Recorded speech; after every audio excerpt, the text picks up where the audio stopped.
Hi everybody, my name is Caden. I'm Jaden. I'm Eli. And I'm Jason. And we're the Yahoo and the Torah channel, and that's Jerry. And we thank you guys very, very much for joining us. And we have a dog that's sitting begging at the table, and Eli's not giving him food, so he is sitting here yelling at us. And that's how to shut the dogs up, just like that. All right, thank you guys very, very much to our family out there. We love you guys, and we appreciate you. And it is what day is it on today's calendar? I do not know. Well, Third day? it is, no, it's the second day. It's the second day on it's the 10th month on our Creator's calendar. It is the second day on the work week for us. It is that makes it a Tuesday or Monday, I guess, for everybody out there. And it is the 16th day on the Gregorian calendar. All right, how you guys doing?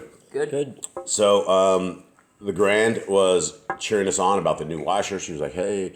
And so yesterday when we were moving a washer out of here, I don't know what the difference between 7 years ago and today is, but we were struggling with two or three of us with the washer moving this old junker that we had out in this house. It was really heavy. And then we were wondering how we were going to make this quarter of a mile trek through the jungle with one of these things. And it was crazy because it was literally, I don't know if we got the junker model or if technology has changed or what it was, but how was your guys' quarter mile trip with a washer through the middle of the jungle? So this washer was a lot lighter than the other washer we had. It was just a lot smaller. It's the mystery of the washers. It's like it does the same amount of laundry. I think it's like. Does it do the same amount? I think it's it's smaller, isn't it? Just one.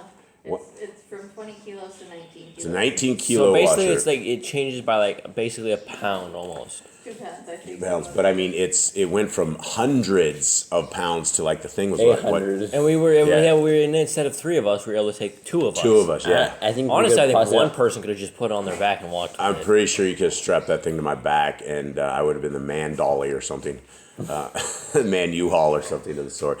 Okay, so thank you guys very, very much, everybody who's out there. This is our Yahoo and the Torah channel. This is our final segment of this Law, Statutes, and Commands book that we are reading. We are less than impressed with it. This is the Yahoo and the Torah website right here. Under the Yahoo and the Torah website, there's a downloads right here. And these downloads are extremely popular. And so all of these downloads right here are for free of charge, 100% free of charge. And you guys can download them. And the Torah books that we're doing right now is the Torah Commands book and free of charge as well. And Brother Glenn was asking me about this, and I haven't responded to him yet, so I thought maybe I'd respond to him now before I get to that comment. But he was asking about, he has a friend that speaks Spanish, and I guess what is your guys's, your professional or unprofessional thoughts on the Spanish version of the Hallelujah Scriptures, Escrituras de Yahuwah? It's very broken. Like if a person were to speak broken Spanish, that's how it would sound. Sounds pretty gringo-ish, right? Yeah, it's very like it's not a full translation, right? If you translate this, it doesn't come out right. I mean, you can get the point across, but that's not how you would say it. You'd be laughed at if you were like in a true Spanish speaking if you went country. to church and started reading out this Bible, people would just they'd just be in I mean, shock. they get the point, but that's not how you say it, and that's not the way you form those sentences. Yeah, it's like a whole bunch of English-speaking people that don't speak Spanish that use Google Translate to make that one happen. When I take Google Translate, it says something completely different. Yeah, so the best version of the Spanish Bible that we know of is the Biblia Israelita Nazarena. And that is at the very top one. And that is, for the statistics, people are downloading, it's about half and half. Half of are going with the Nazarena and half are going with the De Yahuwah. So I suppose, Brother Glenn, for the answer for that is, I would give him the Nazarena. I do not believe, but I mean, I guess, I don't know. It depends on, maybe both. Nicole says both. So if he's looking for good scriptures, probably give him both, but let him know that the Escrituras de Yahuwah is not exactly great. Okay, and then let's get on with this, gentlemen. We are here, and we are at the final parts of this, and let's go over some of these. And now these guys, we're going to go over these a little quicker than the other ones because these are for priests. So the first 2 days that we did this, it was set up for men and women and for everybody.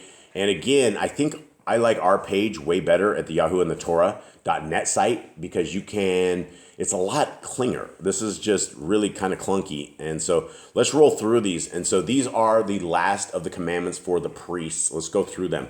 Okay, defilement for the dead. Let's quickly just give it a one-liner on this thing. Defilement for the dead. If you are a priest and you have a dead family member, you are not to leave the priesthood, right?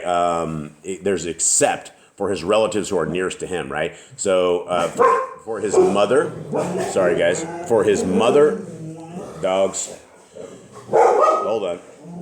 All right, we'll try to get through this, guys. Sorry for our dogs, like always. Be quiet doesn't work for them normally. Okay, so the defilement for the dead, right? If you were a priest, you're not going to go touch the dead or anything of the sort like that. All right, continue on. Hair, beard, and cuttings. You're not supposed to cut your beard. You're not supposed to make a bald spot in your head. You're not supposed to cut yourself. And let me tell you, having this long beard that I have, it's not so awesome until you go out in the wind and you look at the shadow on the ground. And then it's almost like legendary with that beard blowing in the wind. You know what I mean? Anyone of you guys know what I'm talking about? Eli? Not there yet. Not there yet? I guess you guys can, I don't know, maybe your clothes blowing in the wind is not quite as cool, but definitely the beard blowing in the wind is awesome. Now, for those who do not know, it is not a command that not to cut your beard as as somebody who's not a priest. But in the days of David and when all of his guys got owned, they ripped their clothes off and shaved half their beard, and so King David let them go to a place for embarrassment for a little bit until their beards grow back.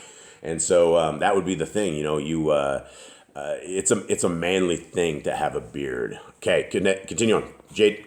Be Kadesh. The priests, they're supposed to be holy before Yahuwah. Yep. Wives, they're not supposed to take a woman who is a whore or defiled woman, and they're not take a woman put away from her husband. Basically, she has to be a maiden. Yep. Daughters of the priest, if she profanes her father, she's burned with fire. Kohen Hegdal, anyone? He is basically the Kohen. He's the one that's not supposed to touch any dead body, no matter what, because he has to be holy at all times. Right. Same for the wife.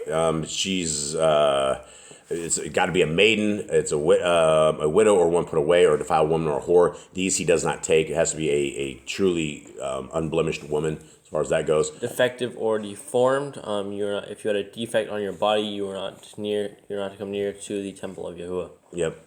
Jade, profaning the name. Profaning the name. Uncleanness for you, Eli. These guys aren't supposed to be profaning names, just to keep everything holy. And if they were to profane the name, they would die. Yep. Eli, uncleanness. So basically, if someone is unclean and they touch more like the holy things, they're cut off from their people. Yep. Lepers, uncleanness. Lepers. We got the lepers here. If anyone had lepers, uncleanness, they would sit outside the gate, and the Kohen would have to look at them as a doctor. Basically, they were the physicians back in the day. And if they were to get the leprosy, they were to leave the temple work until they were healed. Yep. So we can go through these. Most of these do not apply to all of us. So and these are just, this is really just a bad title for all this stuff. But we'll just go through these because most of these you're not. It doesn't matter. Okay, eating a carcass. That's not a priest command. That's just don't eat a carcass. Yeah, he does not eat that which dies of maul. Yeah, that is not a priest thing. And it's in Exodus. Yeah, as well. So Leviticus and Deuteronomy. So I guess they really botched this book up pretty bad. It's just out of whack. Okay, fire on the altar. They're supposed to be burning at all times. Yep, lamps. They're supposed to light them and all the things and point them. Showbread. They're supposed to take basically 12 cakes. They're only supposed to eat it, but we do know there was a time when David got hungry and the priest did give David the showbread. Yep. Okay, anointing offering. They're supposed to bring it before Yahuwah with like the 1/10 ephod and all the little things for their offering and bring it all before Yahuwah. Yep, Kodesh garments. Basically, they had a Kodesh garment. They had these little stones on their shoulders. They basically had an entire setup of how they would get dressed, how they would get undressed. Yep, and that continues on to the shoulder garment, which has all of their decor. They had a special outfit for everything. They had a hat. They had special clothes. They had things for their chest and shoulders. Yep, and then the breastplate is where they had all of the 12 tribes on the stones across on that. Okay, Urim and Tumim. This is like two little rocks they have. I think. Yeah, for yes or no's, that Yah would tell them what's up. The robe, it was all about. This is all about the clothes and the stuff, and it's a special clothes. Same for the turban, the hat. It's special, and there's Yah has colors and he has designs for absolutely everything that he has. Okay, linen garments for the Kohen. Basically, they had the undergarments, and they were made of linen, and that was what they were going to wear underneath. Eli Kodesh, the Kohen. They should be holy at all times and serve Yahuwah. Yep, holy at all times. Nori and Jerry over there. Dogs are all around us. It is wild. There's Levi's cleansing when they're supposed to go to Yep. the temple, they're supposed to clean themselves very well, and when they're unclean, they clean themselves. Then they must be completely clean before Yahuwah. Yeah, absolutely. Aaron's offerings for Yisrael, Kate. Eli, you got wine and strong drink. On the 8th day, it came to be that Moshe called Aaron and his sons and the elders of Israel and said, Aaron, take for yourself a bull, a sin offering, a ram, and a burnt offering, a perfect one, and take them and bring them a male goat as a sin offering. So I think this is during Day of Atonement when Yeah, they're supposed to bring the offering for Yisrael. Okay. And the wine and strong drink, they're not supposed to drink it when they go into the tent of appointment, or they will die. Yeah, or they'll run strange fire or something and get owned. Okay. Kate, you got Kohen's family. Jade, you got only Cohen's Levites. You got the family next one. Abe was basically supposed to only eat the Kodesh offerings, and anyone else outside of it basically would get cut off from Israel. Okay. So only Levites are to serve in the temple before Yahuwah and do sacrifices out of the 12 tribes they were chosen. Yeah, and that's the crazy thing is we had a guy that went off on us in Shabbat in our Shabbat reading, and I said we don't have any practicing Levites. You cannot be a Levite, and he goes off. He goes shaking my head, and it was crazy because Levites are bloodline, right? They're born into this. You can't just become a Levite if you are not born into it. And even taking a Nazarene vow, that does not make you a Levite. And so I'm not exactly sure what he's talking about, but continue on. Levites and firstborn. Yeah, so the Levites and the firstborn of all Yisrael is Yahuwah's. Yep. Okay. Continue, Kate. Order of Levites and the Mishkan. The Levites were not supposed to take a census. Yahuwah knew there was, but they all had each their appointed job. Each tribe of Levi had their own certain job. Yep. Jade. So the order of Levite clans, these guys were basically had each of their jobs. Each of them had different things. There was people set for certain things, people set for taking and removing stuff, and they had all their jobs set out. All right. Next, the Kehites. They served in the tent of appointment. Okay. Eleazar, he was going to be the chief Kohen after Aaron died. Why is this in there as a command book? I don't know. Why did they? Eleazar was dead, guys. Yeah, There's nothing we can do with this. There's really nothing Levites can do with this either. It's just one when they're there and gone. Yeah, this Looking book. for an Eleazar. They were looking for a sales on this book is what they were looking for. Okay, Gershonites, tell me about them. They had their job. They were supposed to build the curtains. They were the manual labor. All right, Merarites. They had their own job as well. They were supposed to basically put the boards and the sockets and the pegs. When it all came back up together, they put basically all the curtains and stuff back together. All right, Kadesh gifts. I mean, I don't know why these are all in these law book. This is incredible. Thoughts on this Kadesh gifts? Let's see. Myself given basically they were supposed to get the contribution to this stuff because they did not get an inheritance because Yahuwah was their inheritance. Right, but this isn't a command for Levites. It's a command for the people to give a contribution because this is Numbers and it's not the Levite stuff. Yeah, this is weird. All right, The blessing for Israel. This is the Aaronic blessing. Yeah. This is probably a command. Yeah, speaking to the children, speak to Aaron and his sons, saying, "This is how you barak the children of Israel." Say to them, "Yep." And so. And again, it's like the one guy that went off on us. He was like, "Well, it's really ironic. You guys just say the Aaronic blessing. We're not Levites. We're not rabbis. We're not even teachers. We simply read the law, statutes, and commands with all of you guys, and we don't have a lot of answers for a lot of stuff." Okay, active service, and go with this. They're supposed to be 25 years old and up to 50 years old, and they're retired. They're not allowed to be over 50 under 25. What's about the silver trumpets, Eli? They're supposed to make 2 silver trumpets, like they blow them on the new moons and on the feast days and over their offerings. They also blow them to assemble the tribes of Israel. Yep. Kate, no inheritance. Jade, Basically, the Levites get no inheritance. I really don't see that as a command, just a statement saying they get no inheritance. Because I mean, what kind of command are you getting out of this? I don't know. I mean, other than I don't know. So we have the tithe here. They were supposed to give a tenth of their stuff in inheritance to Levites. They didn't have stuff.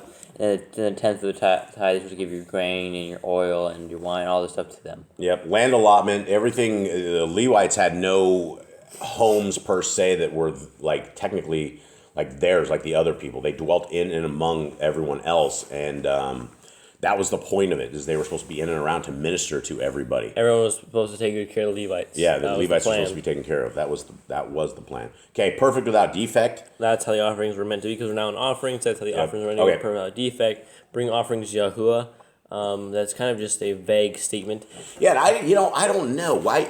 I don't know if we're going to have offerings in the land. In the land that we are in. I do not know if we will go back to that. We have Messiah Yahushua, who became our perfect sacrifice as well as our priest. So I don't know. Maybe it'll be for Yah, but I mean, feel like we'd be taking 2 steps back if we did that, because we got rid of sacrifices just to bring them back.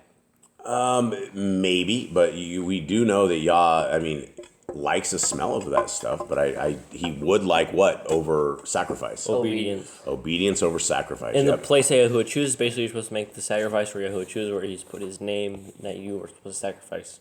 Where are you at? On the place that he chooses right down below, where it says, after bring offerings to Yahuwah. Oh, in the places Yah chooses. Yeah. Yeah, and Okay. we have the voluntary offering, which is a man, he could choose to bring up an offering to the Levites, he could choose to bring stuff, or just if he completed a vow, he could bring an offering. The burnt offering, this is how the burnt offering was made. It's just basically how the Kohen were supposed to cut it up, how they're supposed to do everything with it. And the skin, how they were supposed to deal with the skin, how they were supposed to like set it aside or burn it, whatever the deal was with the And animal. it is his. Yeah. Yep. Grain offering, the same. When anyone brings grain offering, his offering is to be of fine flour. It just gives us the recipe of this from the Levitical side, and maybe I don't know if these are commandments. You would need what you would want is you would want a Levitical commandment book if somebody joins the Levites or you are in on that side of it. Okay, restrictions. No grain offering, which you bring to Yahuwah, is made of leaven. For you do not burn any leaven or any honey. Okay, salt of the covenant. So basically, he wants salt on the grain He offering. wants, salt on everything. Yah loves Salt salt. sacrifices. Yep, salt the sacrifices. Torah of the grain offering. How the grain offerings was made. The types of grain offerings. I don't know. That's not really Application of grain offerings. All this stuff, I don't really see these as commandments in here. peace offering. Yeah, how to do the peace offering. The Torah of the peace offering, basically how all the rules and regulations for it. How the Levites were supposed to go about doing a peace offering when they were one brought to them. Yeah, The contribution of the peace offering, how a person outside of Aaron's people are supposed to bring it to them, and how they're supposed to deal with that. sin offering when it being sins by mistake, right? So if you messed up, you can bring a sin offering to the Kohanim. The Kohanim, that's just priests. If the anointed Kohanim sins, and this is how the Kohanim brings, he gets his sacrifice going, right? Is what they're talking about on this one. Congregation. Now offerings. It says congregation. The entire congregation of Yisrael strays by mistake, and the matter has been hidden from the eyes of the assembly, and they have done any. So this is talking about how if the entire group of people make a huge mistake. Like golden calf. Yeah, a golden calf. Ruler, guys. Let's see, Ruler and individual. When a ruler sins, he's supposed to bring an offering and atone for his sin. Okay, and an individual. This is how you make A regular atonement. person basically would make how Atonement for sin. Right. Torah of the sin offering. This is how a sin offering is supposed to be brought about. This is how you're supposed to slaughter it. This is how you're supposed to do as you're commanded. Yep. And the guilt offering. and basically for swearing an uncleanness or oath, there's more sacrifices for that. Yep. But again, this is a very swearing. I'm talking about swearing an oath. right For a mistake. Right. Is that like the Like guilt it's like, offering? It's like an unknown command. It's like like unknown sin. Like Yeah, if you didn't know you sinned. A sin of remembrance. Remember the sin of remembrance. If we remember something years later, if wow, when I was still a heathen, I did this. We still need to atone for those sins. We need to make it okay. Most kodesh, and that's the sacrifice for the Torah. Is the guilt offering is most kodesh. The guilt offering is slaughtered. Again, this book isn't worth actually buying. I think they just threw this together to get some extra shekels out of it. Honestly, it's not too good. Robbery, extortion, that is the sacrifices that you would have if you're a robber or you got busted doing such a thing. Intercourse with an engaged servant. You actually get off the hook with that. So that's the what you need to do if you are how to atone for that kind of sin. Okay, guys, continue on. Vows and their evaluation. how basically is how to evaluate a vow. How like if they were to donate something like say a piece of land or something of that sort, the priest would come out and value it and see how much it's worth and things like that. Yep. Same for offering of a beast. Kadosh, a house or a field. Those Yep. are the same things of offering those to the Kohanim or offering those to Yahuwah. Right. And so it's how to make a house holy and a field holy and things of that nature. Under the ban. Basically, this is basically when you donate something, when you lay it up for Yahuwah, of anything that he has, the priest was supposed to look at it and evaluate it, and it was not to be sold or redeemed. Yep. The vowed offerings. The offering you vowed for Yahuwah, you're supposed to set it aside. No one's supposed to take out of it. No one's supposed to eat it. No one's supposed to go to Yahuwah. Yep. The slaughterings for food. This is where he's taking care of the Kohanim. This is where he's feeding them. When Elohim enlarges your borders, he promise you, and you say, "Let me eat meat," because you long to eat meat, as you eat as much meat as your being desires. When the place of where Yahuwah Elohim chooses to put His name is far from you, then you shall slaughter from your herd. So basically, it's just it's how to make these slaughters, whose slaughterings do you do, whose cows do you do, all this kind of stuff. Continue on, Kate. Offerings for Sabbaths. Offerings for Shabbats and appointed times. Basically, during the appointed times, there's always a sacrifice going on. There's always like a special sacrifice, like a ceremonial sacrifice that the priest would do during Shabbats and the appointed times. And now we have the Sabbath offering, which on the Sabbath there's to have an offering there. The Levites didn't get off on Shabbats like we would get off. Yeah, absolutely. Offering for the beginning of months, Eli. They do a burnt offering at the beginning of every month. Passover, Kate. When we would sacrifice a lamb on the 10th day of the month. When Passover was starting, they would do a sacrifice with a lamb. Right. The dogs are about to break out, so I don't know if we're going to make this. Okay. Passover and leaven. So that's just basically the slaughterings for this. Right. Oh, wait. Offerings for Feast of Unleavened bread. That's how you do it. And the wave sheaf offering, the same kind of a thing. Just tons of these in here. Offerings for Shavuot. I thought we could group these all together a lot better. There's like a lot of like. It feels sporadic. It's very confusing. Very confusing the way they have this. Okay. Additional offerings for Shavuot. Basically, there were like extra offerings. Shavuot was a day where he would basically have like 8 days, and there would be sacrifices, and there were like additional people would bring extra things like gifts as like a celebration, and they would sacrifice that. We see that in Solomon when they did that, and that Solomon was like, "Stop! There's too much. We can't sacrifice anymore." And they were like sacrificing for days and days and days. Yeah, an offering Yom Teruah there, and for Yom Kippuriim. Guys, go and touch on those real quick. Basically, during Yom Kippuriim, there was a feast where they would basically, or not a feast, but a fast where they would kill one goat for Azazel, and they would kill one goat for the sins of all the people, and they basically just kill that goat, and one they would just like put the sin on all the goat, and they would just send it out. Right. Jade, offerings of Sukkot. And Sukkot we have 8 days, so they would do a sacrifice on the 15th day of the 7th month, and have the gatherings. So they'd offer. And they have a certain amount of everything. They have bulls, rams, lambs, everything needs to be sacrificed during this time. Okay, an offering for Shemini Azoret. Basically, on the 8th day, they were not supposed to work at all. They were just supposed to bring a burnt offering that was made by fire, and they would appoint that to Yahuwah. Okay. Jade, offering and cleansing for a birth. So when someone's born, there's a female or male, they have to get an offering for that person being born.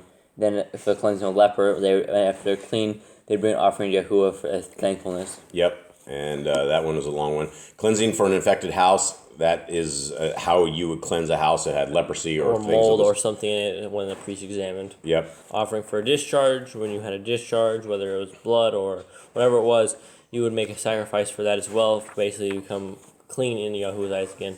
Yep. Offering to discharge blood. That's the one you just went through. A stranger and the Kodesh. A stranger eats the Kodesh offering. A sojourner with a Kohen or a hired servant does not eat the Kodesh offering. Okay, acceptable offerings. So basically, when he eats it by mistake, he has to do an offering. You shouldn't be eating the holy things. Right. Acceptable offerings, and then Eli Nazarite vow.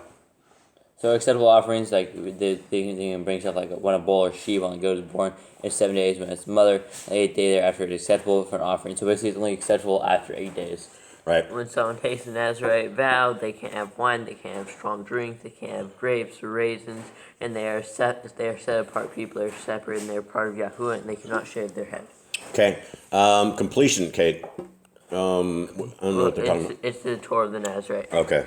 Basically, when their time is done, and they're either somehow they were forced to become no longer Nazarites through uncleanness or something of that sort, then they would make a sacrifice to Yahuwah, and they would shave their head and everything, because they would not put a razor to their head before.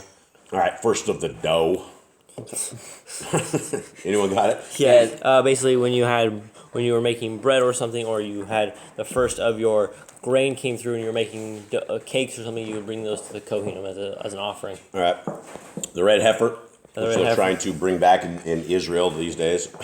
Red heifer basically is a thing. The red heifer becomes a thing for cleansing, and for people in the camp, it's red heifer was just for basic cleansing. Yeah, it was an odd, cleansing if you touch a thing. Yeah, the Mishkan and the furnishings. I don't even know if we need to go through these. Let's just go through this real quick.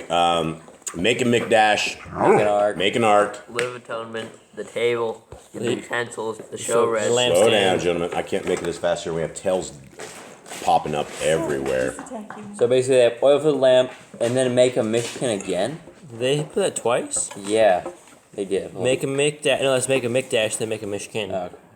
Make an dish, make an ark. The curtains. Okay, where are you guys at? The table. We're now on page 76. Okay, showbread, the stamp, the lampstand. This is all, I don't know, yeah, I guess this would be if you are redesigning the temple. Yeah, or but you're trying I to- don't think We would be dead. If you tried to do this stuff, y'all would strike you Maybe down. this is not how I should do this. No, he would strike you completely down. And they had already made this, right? This was not like the command that we can keep, because they had already made the Mishkan. This was for the people of that were the goldsmiths and the woodworkers and the carpenters and all that. They already made all this. This was the commands Yeah. for them. This is not something we're command going to be able to is- keep. I'm not going to say it's outdated, but it was back in the This days. command is completed. Yeah, so the new temple, I don't know if it's going to be like this or if it's all the same temples, but I would imagine this was a one-time This shot. is not something you're going to be able to keep for all generation, right? You built it and it's there, and maybe if it breaks, you repair something. Yeah. But this command was already done. This command was something that for the people that wanted to make the. Yeah, people can't keep these kind of commands, and this is crazy. It's even in this book. Very bad book. Okay, the covering, the boards, the bars, the veil. This is all Door talking covering. about. Yeah, door covering, a column. Make an altar, that's definitely not for us. Atonement for the altar of incense. You make a basin, then the altar of utensils. In the courtyard, how they make the courtyard was outside, basically when they would do the sacrifices. The Mishkan utensils, the incense, the atonement for senses. I don't even know why this would be in the commandments book. Basin of bronze and washing, Kadesh anointing oil, the cloud and the Mishkan. Basically, that's like the first something that was there. When the Yisrael was Hold on, what about the cloud? What do they have for the cloud in the Mishkan? on the day the Mishkan was raised up, the cloud covered the Mishkan and the 10 witnesses for Why evening would they and have morning. this in a command? Just so you know, you could travel when you couldn't? Yeah, I don't. It's for the Kohanim. This is all still for the Kohanim. No, this is for the entire children of Israel. When they saw the cloud show above them, they would know that they were supposed to stay in the Yep. fire pillar by night. But when it moved, they would move with it. Yeah. Right, it but was this like was like in their part where it's all for the follow the Kohanim. leader. Right. All right. Yeah. So they fouled on this book. Okay. Let's go into the baraka and curses. Okay. Is this a command? These aren't commands. These But aren't commands, but Basically, if you follow the commands, you are blessed. Yeah, that's the thing, and this is, I guess, people should understand this, is that when we keep the laws, statutes, and commands, there are blessings and there are curses, and so this is what it's talking about with these. These are all the blessings, right? You're going to have great things. It's going to rain in the due season. You're going to have wonderful life. Things are going to be great. And you may not have a wonderful life, right? This doesn't guarantee you that you're going to have an easy life or anything of the sort. It just says that you're not going to have the kind of hardships that we could have with the curses that are on us. And so if we do not keep the law, statutes, and commands, this is what it says, right? Cursed is your basket and your kneading bowl. Cursed is your fruit of your body, and the cursed is your land. Cursed is everything you have is going to be cursed, and we don't want this, right? You can get engaged to a wife, but another man lies with her, right? Those are part of the curses that people outside of the covenant of our Creator end up with, and so I'll just keep going on this. These are all the blessings and curses that they roll. That's it. And I think that is it. The last of it's just the glossaries. Glossary. So as we finish this, all I can say is I am really, really, really super glad that we have our own that you guys can go here. You guys can go to YHWH.net. It's definitely not worth the purchase of that book. And this is how we have ours laid out. And it's going to get, I mean, it's basically commands for everybody, right? Commands for men, women, and things that everybody should know. Be fruitful, multiply, replenish the earth, subdue it. The herb bearing, I mean, it's listed out in a way that it seems like it's easier to see than how they just listed this out.